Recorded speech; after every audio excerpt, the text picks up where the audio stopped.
Selamat malam Bapak Ibu, kembali lagi dengan saya Naufal Haidar Rauf. Pada video kali ini, kalau tidak salah ini video yang ketujuh kalau tidak salah. Pada video kali ini saya akan mencoba menjelaskan fungsi transaksi yang ada dalam online shop atau toko online menggunakan Fashi template atau templatenya bernama Fashi. Sebelumnya mungkin saya bukakan dulu materinya.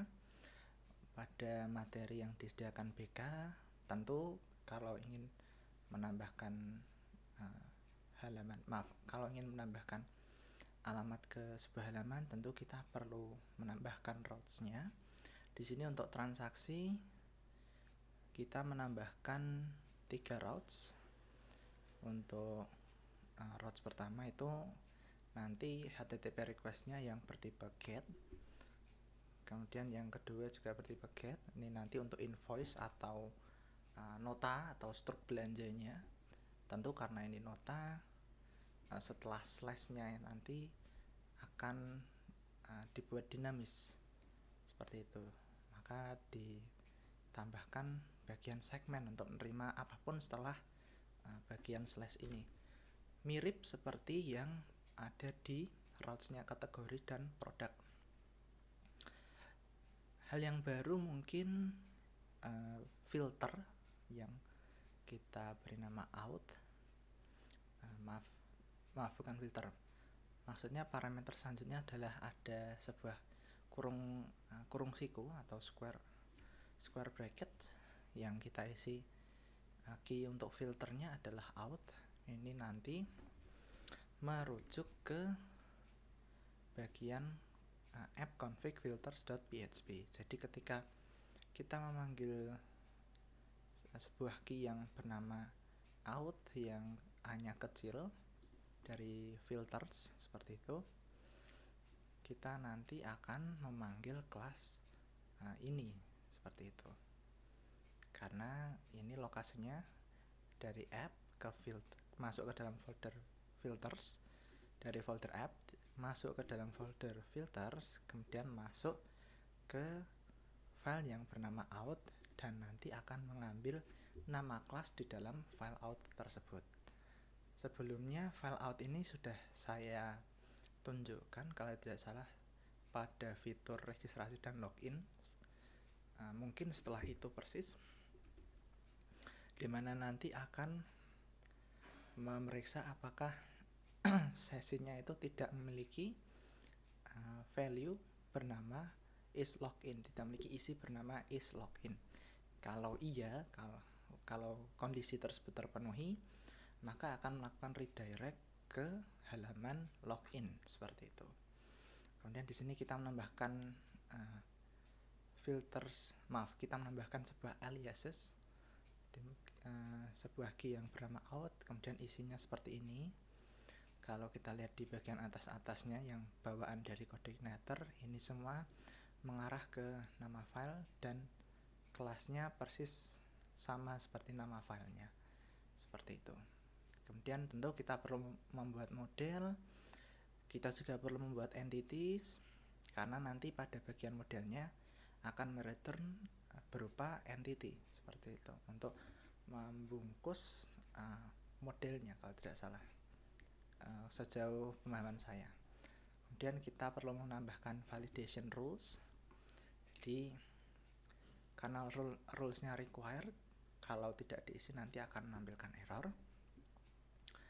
Hal yang baru lagi adalah kita perlu menginstal dependency. Kita perlu menambahkan library baru bernama DOM.pdf.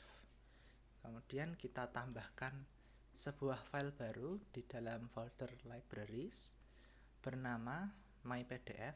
Nah, tentu ini nama filenya, nama file dan nama kelasnya bisa Bapak Ibu sesuaikan dengan syarat nama file dan nama kelasnya harus sama persis. Jadi misalnya kalau di tempat saya itu bernama pdf.php misalnya, maka untuk nama kelasnya juga harus sama. Tapi kalau di tempat saya namanya invoice to pdf, karena saya beranggapan kalau nama filenya tuh sudah harus bisa mendeskripsikan ini berisi tentang apa. Karena ini berisi tentang file yang berguna untuk menyambungkan dengan library-nya DOM PDF, di mana akan mengambil invoice yang bentuknya HTML kemudian dirubah menjadi PDF. Tentu saya beri nama invoice to PDF. Kalau diubah ke bahasa Indonesia atau ingin dibuat dengan nama bahasa Indonesia berarti stroke ke PDF misalnya. Oke, selanjutnya membuat transaksi .php yaitu controllernya. Tentu karena tadi di awal kita sudah lihat pada bagian routes ini kita akan menggunakan controller yang tersendiri, jadi tidak dicampur dengan controller untuk fungsi yang di video sebelumnya seperti itu.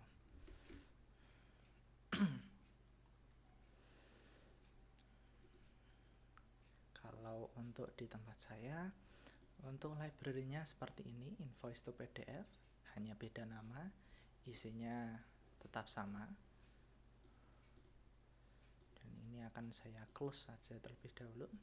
Untuk filter tetap sama Bapak Ibu, tidak ada perubahan yang saya lakukan.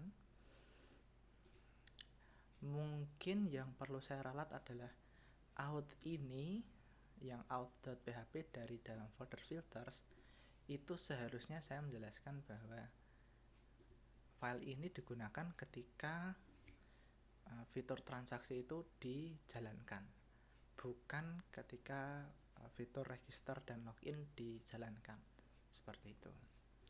Dan kemudian untuk controller transaksi, mungkin perbedaannya adalah saya menambahkan deklarasi variabel di luar function supaya ini menjadi global variabel di kelasnya. Setiap function bisa mengakses seperti itu. Ketika kelas transaksi dipanggil, nanti dia akan menjalankan fungsi ini, di mana fungsi ini ternyata malah terhapus, di mana fungsi ini akan menginisiasi atau mengisi variabel ini yang sudah saya buat, berisi dengan kelas dari transaksi model, barang model, invoice, dan untuk validation ini diisi dengan service-nya, bawaan dari kode igniter kalau tidak salah.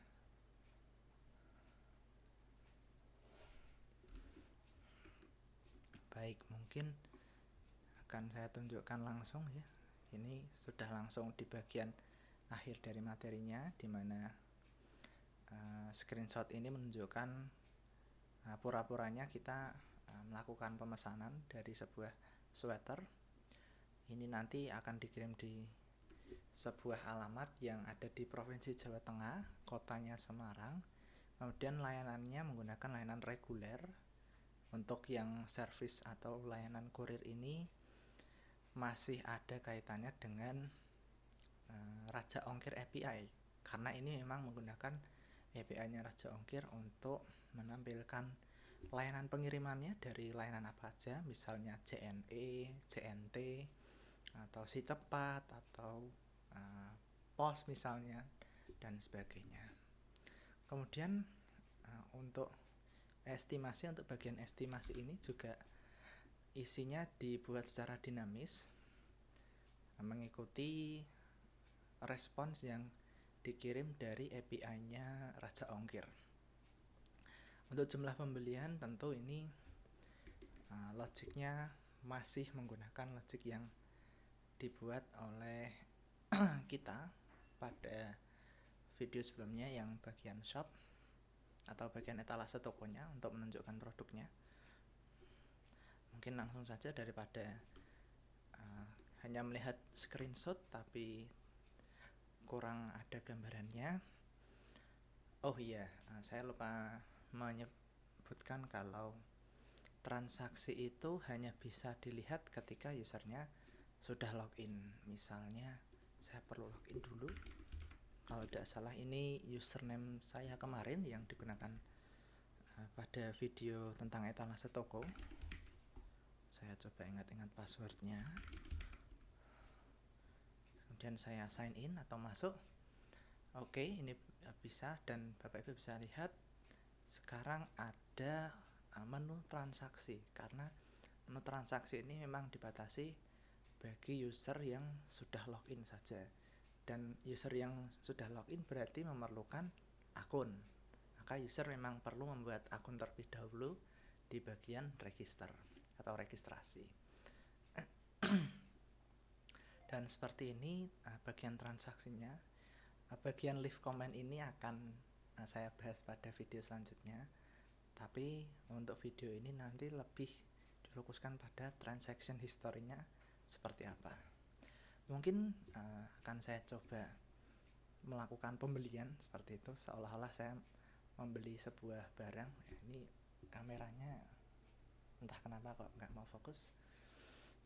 Misalnya saya ingin beli jaket ini, dan bisa dimunculkan jaketnya. Ini slidernya saja, tidak berarti jaketnya tiba-tiba gepeng ya Bapak Ibu, jangan kaget, ini hanya slidernya saja. Dan ini yang ada biru-birunya visual search, yang ada logo seperti kamera. Visual search ini kalau tidak salah bawaan dari Microsoft Edge, karena saya sedang pakai browsernya Microsoft Edge, penerusnya Explorer yang notabene lemot, tapi untuk yang Edge sekarang sudah lancar, sudah ngebut, sudah seperti Google Chrome, karena engine-nya atau dasarnya menggunakan Chromium, engine yang sama atau mesinnya sama seperti Google Chrome. Mungkin itu saja intermezzonya. Selanjutnya akan saya pilih provinsinya, karena saya tinggal di Jawa Tengah, saya akan pilih Jawa Tengah.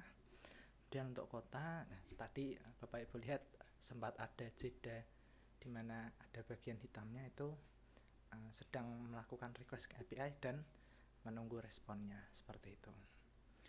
Karena saya tinggal di Semarang, ternyata Semarangnya 2. Harusnya ada kota Semarang dan Kabupaten Semarang ya. Misalnya saya pilih Semarang yang atas ini setelah Salatiga, dan saya pilih servisnya yakin esok sampai. Misalnya saya ingin segera nyoba bajunya, nyoba jaketnya. Terus misalnya karena saya pengen punya serep atau baju cadangannya, bukan ini, bukan baju tapi jaket. Misalnya alamatnya di Jalan Jalan Kencur 456 misalnya. Kemudian saya klik beli, saya kembalikan lagi. Nah, ini nanti untuk bagian komennya kita lewati dulu. Kemudian untuk bagian transaksi ketika saya klik, nah ini yang masih menjadi catatan bagi saya juga ketika di hover atau diarahkan. Maksudnya ini tulisannya jadi putih, tentu ini bisa membuat penggunanya bingung, ini kenapa kok tiba-tiba hilang. Nanti akan saya coba cari solusinya seperti itu. Dan kalau saya klik, harusnya ini sudah menampilkan PDF-nya. Jadi seperti itu Bapak Ibu. Dari data yang di HTML ini sudah bisa menjadi sebuah PDF seperti itu. Dan ini tampilan PDF-nya atau style dari PDF-nya. Ini kalau saya download sebenarnya sudah bisa. Foxit Phantom ya. Ini saya tulisannya di print, tapi sebenarnya ini hanya di download saja. Misalnya ke dokumen remote desktop redirected printer doc invoice green jacket.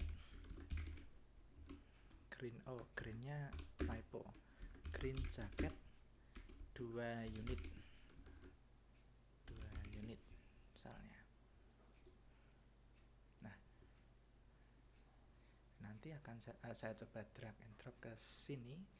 Nah, ini ketika saya buka di komputer, tidak perlu terhubung dengan internet, ini saya sudah bisa memiliki PDF-nya atau struk belanjaannya. Ibaratnya kalau Bapak Ibu belanja di Tokopedia atau Shopee, itu nanti kan ada detail transaksinya berupa PDF yang dapat di-download atau bisa di-download. Kurang lebih seperti itu untuk bagian transaksi. Terima kasih sudah menyaksikan video ini. Selanjutnya saya akan coba menjelaskan tapi fitur komentarnya. Jadi kita nanti bisa menambahkan komentar tadi di menu yang di atasnya. Ini mungkin saya perlu buka lagi. Seperti itu. Selanjutnya kita akan coba menjelaskan bagian komentarnya. Mungkin terakhir sebelum saya akhiri videonya, akan saya tampilkan di database-nya seperti apa. Ini pada database bernama transaksi. Kalau saya buka phpMyAdmin,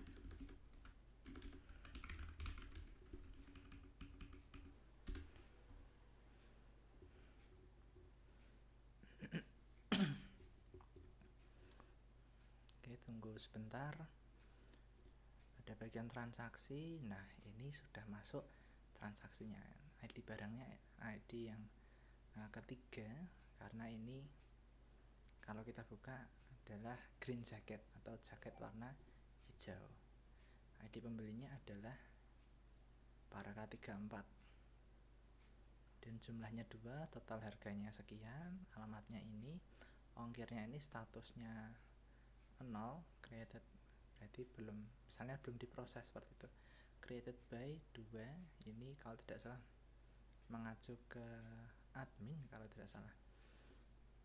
Created date-nya sekian, ini di generate otomatis oleh SQL-nya seperti itu. Dan itu saja. Saya sudah closing atau penutupan 2 kali daripada nanti nambah 3 kali. Terima kasih dan sampai jumpa di video selanjutnya.